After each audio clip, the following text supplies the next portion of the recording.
My name is Stanley Richards. I'm the Senior Vice President of the Fortune Society. Fortune Society is an organization that has two parts to its mission. One is direct service provision for formerly incarcerated men and women and folks at risk of incarceration. We provide a range of services from counseling, crisis intervention, to alternatives to incarceration, licensed outpatient substance abuse and mental health services, employment, education, all the services that people need to rebuild lives. Our latest service offerings have been housing, both scatter site permanent and congregate permanent housing. We're in Castle Gardens, one of our housing programs. And Fortune Society is really designed to provide services and then to do advocacy to try to prevent so many men and women from going to prison. We see about 4,500 people every year. We see about 400 people in our Alternatives to Incarceration program. And in that program, we try to provide the tools and skills necessary for people to reconnect with their families and to rebuild their lives without having to go to the prison system. I personally came out of the prison system. I was incarcerated for many years, and I know the kind of damage that the prison system can do. I also know the possibilities and the realities of what can happen when you provide services to people. You know, I've been in this field for over 20 years, and over the last 20 years, I've seen the rate of incarceration go up significantly. I've seen communities and families devastated by the rates of incarceration. And I've seen communities devastated because the story's been told to those communities that if we lock these folks up, your communities will be safer, your communities would be better off, and we haven't seen that. What they haven't told people is that the majority of people who get incarcerated end up coming home, and they end up going right back to those communities.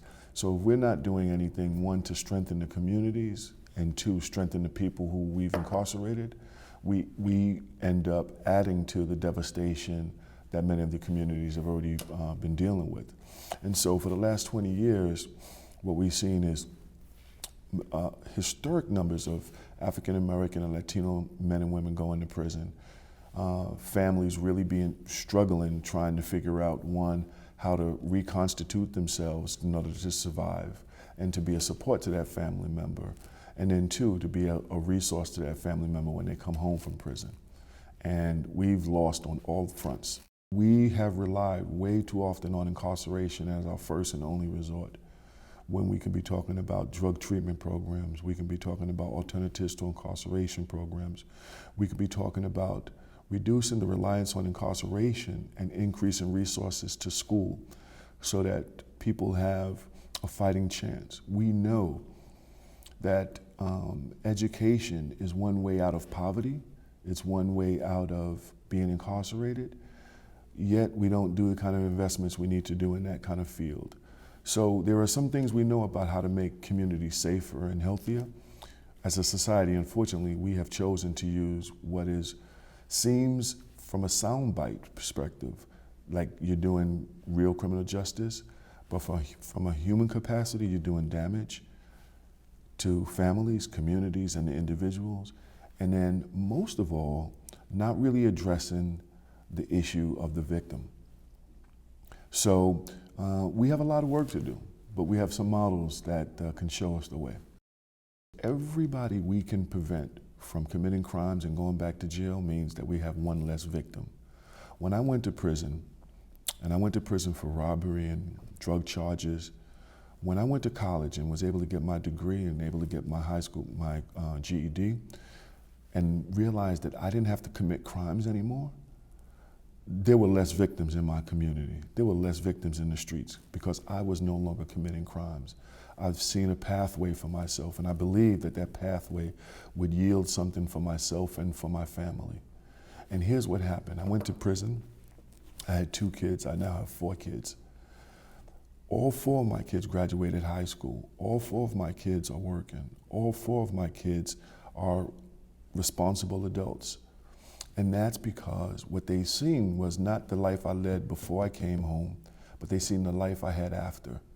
And they seen I've made mistakes. I don't hide my past for my kids. They've seen I've made mistakes, but they also seen I was able to rebound from that. And so the lesson they learned is that they don't have to be on the streets. They don't have to commit crimes. They could do the right thing and be proud of that. Many not-for-profits or many service providers rely heavily on the government to be partners in supporting the work. And oftentimes what you get is government wanting to solve a major problem with a nickel investment. And what we need to see is an investment, the same investment that we've seen over the last 20 years in terms of building prisons, spending millions and millions of dollars to build cells. Imagine if we spent those millions and millions of dollars in building schools and building after-school programs and building alternatives to incarceration programs and building family programs. What a difference our communities would look like if we did that.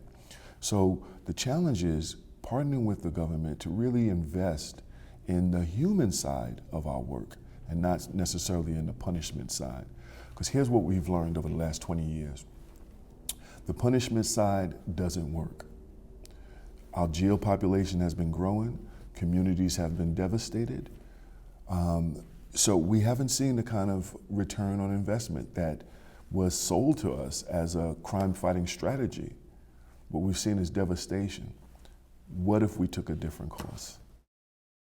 We look at African Americans who make up, I believe, about 13% of the US population, yet we represent over 65% of those incarcerated.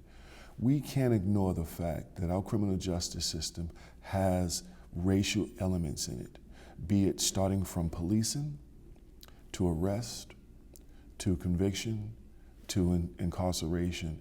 There's a racial element in our system that we can't ignore and we have to deal with. And what does that mean? It means we have to look at how we're policing. It means we have to look at when we give our police officers the discretion to arrest, how that discretion is played out. We have to deal with justice isn't blind. Justice sees who's standing in front of her. And so what does that mean for African American and Latino men and women who are coming before the system? We have to deal with those realities. And if we're talking about building a comprehensive criminal justice system, we have to deal with that racial element.